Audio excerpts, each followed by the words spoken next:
Hello guys, welcome back to my our channel Sangeeta ব্লগে সবাইকে স্বাগত। আশা করি তোমরা সবাই ভালো আছো, আমিও খুবই ভালো আছি।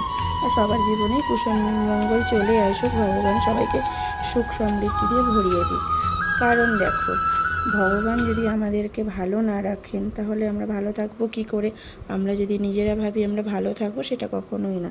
ঈশ্বরের ভালোবাসা, ঈশ্বরের সব কিছুরই আমাদের প্রয়োজন আছে। আর ঈশ্বর যদি ভালোবাসা দেন তবেই কিন্তু আমরা জীবনে সব কিছুর দিক থেকে জয়ী হতে পারবো। তো রাধে রাধে বন্ধুরা, আজকে ভগবানকে দিয়েই শুরু করলাম। তো চলে এসছি ভগবানের সেবা দিতে। কারণ দেখো, আজকে ভগবানকে কোনো সাজ শৃঙ্গার করাইনি। এই কারণে তোমরা অনেকে কমেন্ট করে বলতে পারো যে দিদিভাই ঠাকুরকে কেন পোশাক পরাওনি। দেখো, যেহেতু এত গরম পড়েছে সেহেতু আর ভগবানকে আজকে কোনো পোশাক আর করালাম না। তো আজকে শুধুই আমি এমনি ঠাকুরকে ভগবানকে ফুল টুল দিয়ে সাজিয়ে ভগবানের পুজো আর আরাধনা করছি। আমি সব ভিডিও হয়তো তোমাদের সামনে তুলে ধরতে পারি না, কারণ আমি দেখানোর প্রয়োজন মনে করি না। সব কিছু ভগবানকে ভালোবাসতে গেলে আর ভগবানকে কাছে পেতে গেলে সেটার জন্য শুধু ভক্তির প্রয়োজন হয়। হ্যাঁ, যে কোনো মানুষই ভগবানকে পেতে পারে বা দর্শন করতে পারে, কারণ তার জন্য কোনো ধর্ম, জাতি, বর্ণর কিছু প্রয়োজন হয় না। ভগবানকে মন থেকে যে ভালোবাসে তার কাছে ভগবান চলে যায়। কথায় আছে, ভক্তিতে ভগবান, অভক্তিতে শয়তান। তুমি যদি ভক্তি করো তাহলে ভগবান অবশ্যই তোমার ভক্তিতে সন্তুষ্ট হবেই। ভালোবাসাটা হচ্ছে সে এমনভাবে ভালোবাসতে হবে যেন তুমি সত্যি তোমার নিজের কাউকে তুমি ততটাই স্নেহ করো, ততটাই ভালোবাসা দাও, তুমি সেভাবে ভগবানকে আরাধনা করতে পারো। দেখো, আমি সত্যি কথা বলতে যেমন আমার সন্তানদেরকে আমি ভালোবাসি, তেমন কিন্তু তার থেকেও আমি এটা একদম বলতে পারবো যে ভগবানকে যে আমি ভালোবাসি। আমার যে সন্তান রয়েছে দুটি, আমার ছেলে, তো তাদের থেকেও আমি গোপু সোনা, রাধারানী, শ্রীকৃষ্ণকে কিন্তু খুবই ভালোবাসি। যদি বলো শ্রীকৃষ্ণকে কতটা ভালোবাসি, আমি হয়তো বলতে পারবো না, কিন্তু যদি তুমি বলো যে গোপাল সোনাকে কতটা ভালোবাসি, আমি সেটা বলতে পারবো।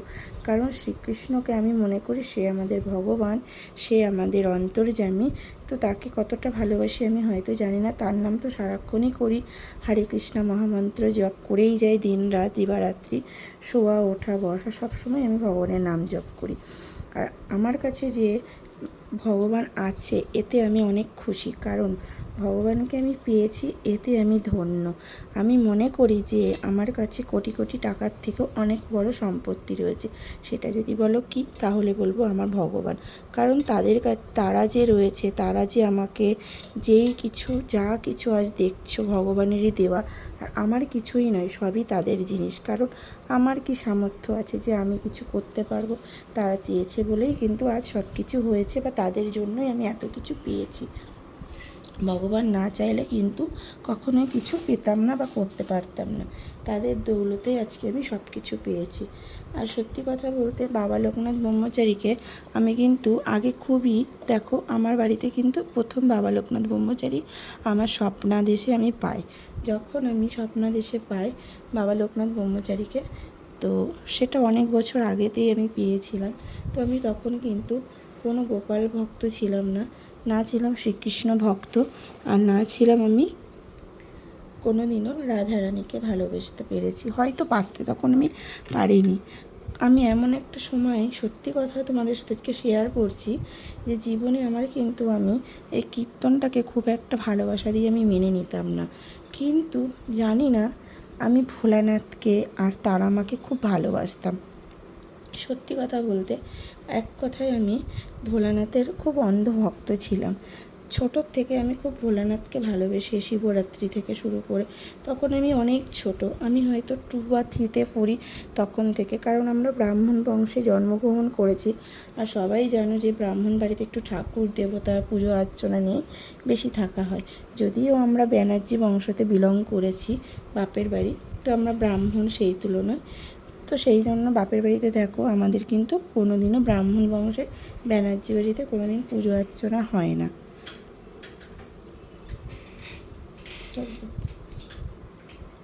সেইভাবে ব্যানার্জি বাড়িতে কোনো দিনও পুজো অর্চনা হয় না।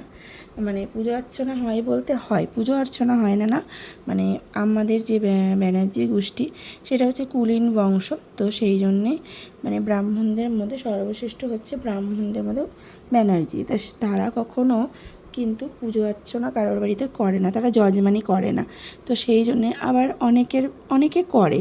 সত্যি কথা বলতে ব্রাহ্মণদের মধ্যে ব্যানার্জি যারা, তারা কিন্তু সত্যি কথা বলতে যজমানিটা করে না, বা তাদের নেই যজমানি করতে। তো আমার ঠাকুরদাদের বাড়িতে কোনো দিনও যজমানি ছিল না, সেই জন্য আর করতেও নেই, তাই যজমানিটা করতেন না। তো একটা সময় আমার ঠাকুরদাদের বাড়িতে খুব মানে জমিদার বংশ ছিল, সেখানে প্রচুর দুর্গা পুজো হতো, মানে দুর্গা মন্দির ছিলেন, দুর্গা পুজো হতো। একটা কোনো সময় একটা মানে আমার ঠাকুমার যে শ্বশুরমশাই ছিলেন প্রয়াত, তিনি প্রচণ্ড মানে আমার হচ্ছে বড় বাবা, তো তিনি হচ্ছে একটা সময় মানে আমাদের প্রচুর মাঠে জায়গা জমি ছিলেন, তো সেই সময় একটা মাঠে চাষ করতে গেছিলেন। তো সেই সময় মানে মাটি খুঁড়তে খুঁড়তে মানে অন্যজনেরা মাটি খুঁড়ছিলেন, তো সেটা হচ্ছে জমিটা চাষ করছিলেন মুসলিমরা। তো সেই মাটিটা খুঁড়তে খুঁড়তে বাবা পঞ্চানন যে ভোলানাথ হয়, সেই বাবা পঞ্চাননের একটা মানে অনেক বড় মূর্তি পায় কষ্টি পাথরের। তো সেই মূর্তিটার আজকের যুগে কিন্তু অনেক টাকা মূল্য দাম, কিন্তু সেই বিগ্রহটাকে আমাদের বাড়িতে এনে মানে আমার ঠাকুরদাদের যে পৈতৃক সম্পত্তি আছে, পৈতৃক বাড়ি আছে, সেটা কিন্তু একটু দূরে যেতে হয় আমাদের বাড়ির থেকে অনেকটা, সেটা যেতে 15 থেকে 20 মিনিট গাড়িতে লাগে যেতে। তো সেই সম্পত্তিটার মধ্যে তো যখন পাই ওই ঠাকুরটাকে, তো ওই ঠাকুরটাকে পাওয়ার পর আমার মানে দাদুর বাবা মারা যাওয়ার সময় তখন আমার বাবারা খুবই ছোট ছোট ছিলেন। তো তখন কে পুজো করবে, যেহেতু বাড়িতে অসহ্য, তখন পুজো করার কেউ নেই।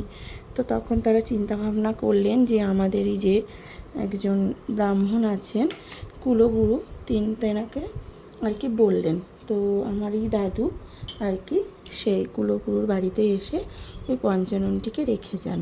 তো দেখো কথায় আছে পঞ্চাননটি পেয়েছিলেন আমাদের বংশ পরম্পরার কেউ, কিন্তু সেই পঞ্চাননটি কিন্তু আমাদের বাড়িতে পুজো পায়নি। দিদাকে বলক্ষণে আছে লুচি মুচি দেয়। তো সেই পঞ্চাননটিকে আমাদের বাড়িতে রাখতে পারিনি, কিছুদিন পুজো করে।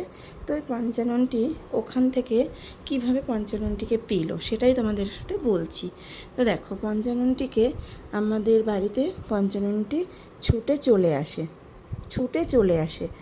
এইবার পঞ্চাননটিকে তখন মানে আমার যে ঠাম্মি শাশুড়ি মা ছিলেন, মানে আমার বড় ঠাম্মিমা, তো সেই বড় ঠাম্মিমাকে স্বপ্নাদেশ দেন যে না, আমার দাদুর বাবাকে মানে আমার বড়দাদুকে স্বপ্নাদেশ দেয় যে বড় বাবাকে স্বপ্নাদেশ দেয় যে আমার বড় বাবার নাম হচ্ছে শিবনাথ ব্যানার্জি। তো আমার বড় বাবাকে স্বপ্নাদেশ দেন যে যে শিবে আমি আর থাকতে পারলাম না, আমাকে ওরা কেটে ফেলছিল, তাই আমি তো জ্বালা যন্ত্রণা সহ্য করতে না পেরে চলে এলাম।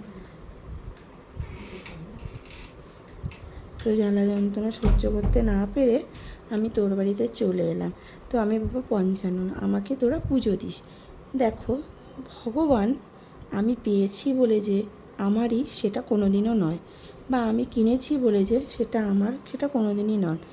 ভগবান কিন্তু তিনি নির্ধারিত করেন কার থেকে তিনি পুজো নেবেন আর কার কাছে তিনি যাবেন, এটা সম্পূর্ণই তার হাতে নির্ধারিত করা থাকে।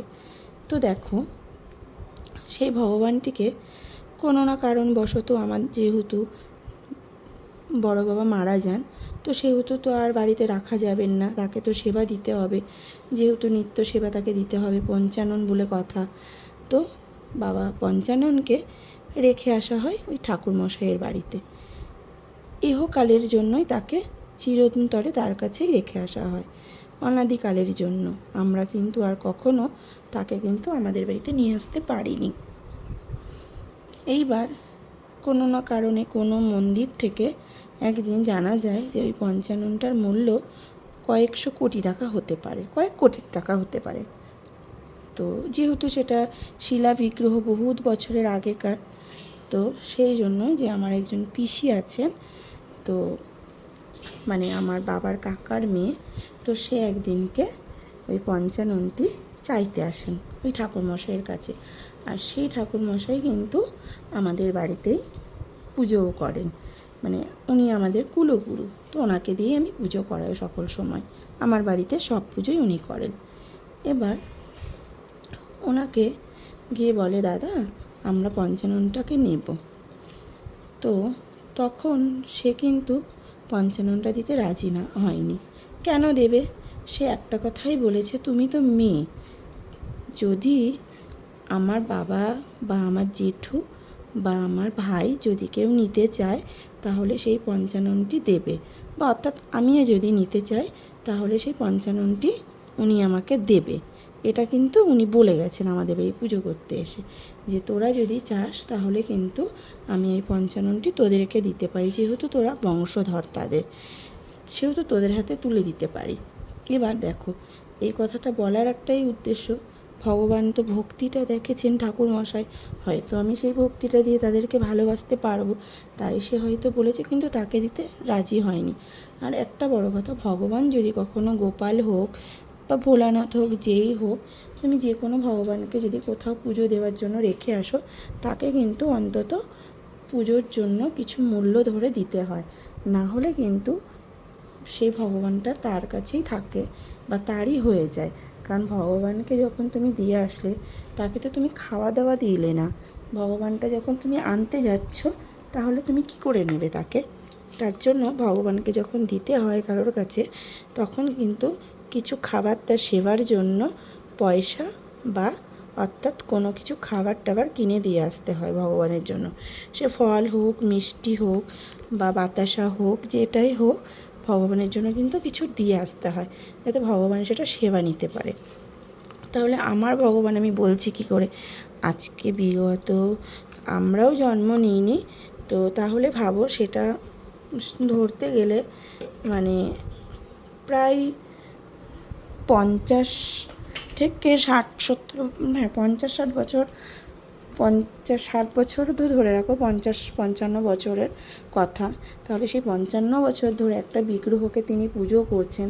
আমরা তো আর 55 বছর পর যতই তার মূল্য হোক না কেন, ভগবানকে কখনো মূল্য দিয়ে কেনা যায় না।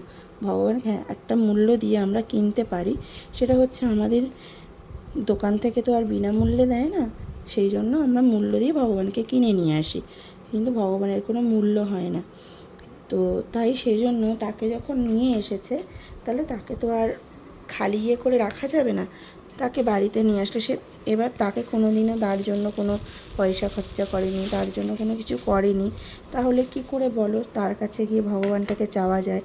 আর আমরা তো কখনোই জানি না, যদি ভগবান কখনো আদেশ দেয় বা স্বপ্নাদেশ দেয়, তাহলে হয়তো সেই দিন আমরা গিয়ে বলতে পারি তাকে যে মামা আমরা ঠাকুরটা নেব, বা ভালো মন্দ, বা তাকে কিছু মূল্য ধরে দিতে পারি। কিন্তু এত বছরের মূল্য তাকে ধরে দিতে পারবো কি না জানি না, সেটা পরের কথা। আর যদি তিনি ভগবান চান তবে হয়তো আসবেন।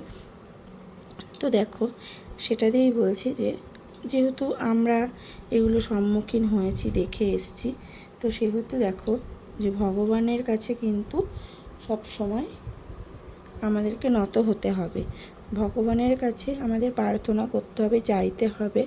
তো সত্যি কথা বলতে আমি দেখো জীবনে কিন্তু অনেক কষ্ট করে এই জায়গাটা স্ট্রাগল করে আমি এসেছি। আমার জীবনে অনেক অতীত আছে, অনেক পাস্ট আছে, হ্যাঁ অনেক কষ্টতেই কিন্তু এখানটায় এসেছি।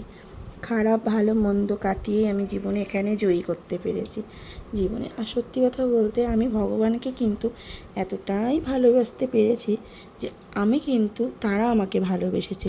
আমি যদি ভালোবাসতাম হয়তো তারা আমার কাছে আসতো না, আজকে তারা আমাকে ভালোবেসেছে বলে আমার কাছে কিন্তু এসেছে। তা গোপুসোনাদেরকে আমি সত্যি কথা বলতে সন্তানের থেকেও বেশি ভালোবাসি। আমি কিন্তু আমার ছেলেদের কখনো জ্বর হয়েছে কি না বা শরীর খারাপ হয়েছে কি না সেটা আমি কখনো খোঁজ করি না। জানি হয়েছে, ওষুধ এনে দেবো, ঠিক হয়ে যাবে। কিন্তু গোপুসোনাদের যদি আমি দেখি একবার সেবা দিতে না পারলাম, একটু দেরি হয়ে গেল, ঘুমাতে দিতে না পারলাম, ওদের সাথে যদি আমি না বকবক করি, না গল্প করি, আমার কিন্তু সত্যিই ভালো লাগে না। কারণ এতটাই ওদের সাথে আমি মিশে গেছি। আর সব কিছু যে ভিডিওর মাধ্যমে দেখাবো সেটাও কিন্তু ঠিক নয়, সব ভিডিওর মাধ্যমে দেখানো যায় না বা উচিতও নয়। যখন আমি ধরো ওদের আদর করছি, ভালোবাসছি, ওদের চুম্বন করছি, তখন কিন্তু সেগুলো আমি ভিডিওতে দেখাতে পারি না বা হয়েও ওঠে না। যেটুকু পারি সময়ের ক্ষেত্রে সেটুকু দেখাই। তো অনেক গল্প আছে, অনেক ইতিহাস আছে আমাদের পুজো অর্চনা নিয়ে। আমাদের ওই বাড়িতে অনেক ঠাকুর দেবতা আছে, সেগুলোকে নিয়ে দেখো। ওটা তো একটা পার্ট গেল, ওটা হলো ঠাকুমার বাড়ি, তো সেটাই তোমাদের সাথে শেয়ার করলাম। আমার বাবাও একটা ভোলানাথ পেয়েছিলেন, সেটা নিয়েও তোমাদের সাথে নেক্সট ভিডিওতে আলোচনা করব। তো দেখো, কথা বলতে বলতে অনেকটাই সময় হয়ে গেল, আর আমারও ফুল দিয়ে ঠাকুরকে সাজানো হয়ে গেল। তো কেমন লাগছে সাজিয়ে সেটা কিন্তু বলো। আমি কিন্তু অতটাও পণ্ডিত নই, যেমন পারি সেমনই দিই, যেটুকু মন্ত্র পারি সেটুকুতেই সন্তুষ্ট। কারণ ভগবান বলেছে তুমি শুধু ভক্তিটা দিয়ে করো পুজো, আমাকে দেখানোর জন্য নয়। ভক্তিটা যার মধ্যে আছে সে কিন্তু ভগবান লাভ করতে পারে, কারণ ভক্তির থেকে আর কিছু হয় না। তো সেই জন্য ভক্তিটা যতটা পারি আমি যতটুকুই ভক্তি দেওয়ার চেষ্টা করি। আর আমার ভিডিওটা যদি তোমাদের ভালো লেগে থাকে অবশ্যই আমার চ্যানেলটাকে সাবস্ক্রাইব করে দিও, আর ভালোবাসা দিয়ে পাশে থেকো নতুন নতুন ভিডিওর জন্য। যদিও আমার ভিডিওতে শুধু তোমরা ভগবানের ভিডিওটাই দেখতে পাবে বেশি, কারণ দেখো আমি ভগবান প্রেমী লোক, ভগবানকে ভালোবাসি, গোপুসোনাদেরকে ভালোবাসি। আর ওরা এতটাই জাগ্রত, তোমরা দেখবে ওদের এক এক দিন এক এক রূপটা ওরা দেখা দেয়। সত্যি কথা, ভগবান কখন কী রূপে দেখা দেন সেটা বলতে পারি না। আর আমার শ্রীকৃষ্ণ আমার সাথে কী লীলা করে, আমার কাছে কী চেয়েছে আর না চেয়েছে সেটা তোমাদের সাথে নেক্সট ভিডিওতে শেয়ার করব। পরপর এখন কিন্তু ভিডিও আসবে, তোমরা দেখতে কিন্তু ভুলো না। আজকে কিন্তু রাখলাম, আবার কালকে দেখা হবে। সবাই ভালো থেকো, সুস্থ থেকো, ভগবানের কাছে এই প্রার্থনা করি। আর আমার গোপুসোনাদের কাছে চাইবো যেন তোমাদের সবার মনের ইচ্ছা পূর্ণ হয়। যে যেখান থেকে ভিডিওটা দেখছো কমেন্ট করে জানিও, সবার নামে আমি ভগবানের কাছে ফুল চড়িয়ে দেব। সবার নামগোত্র বলে আমাকে কমেন্ট করো, কারণ গোপাল সোনা চায় সবাই জীবনে সাফল্য পাক, সবাই আমার নাম করুক, সবসময় হরে কৃষ্ণ মহামন্ত্র জপ করুক, তাহলেই তো ভক্তিতে মুক্তি লাভ। কারণ মহামন্ত্র জপ না করলে জীবনে লাভবান হবে কি করে? আর ভগবানের নাম যদি না করো তাহলে জীবনে মুক্তি লাভ করবে কি করে? তার জন্য অবশ্যই কমেন্টে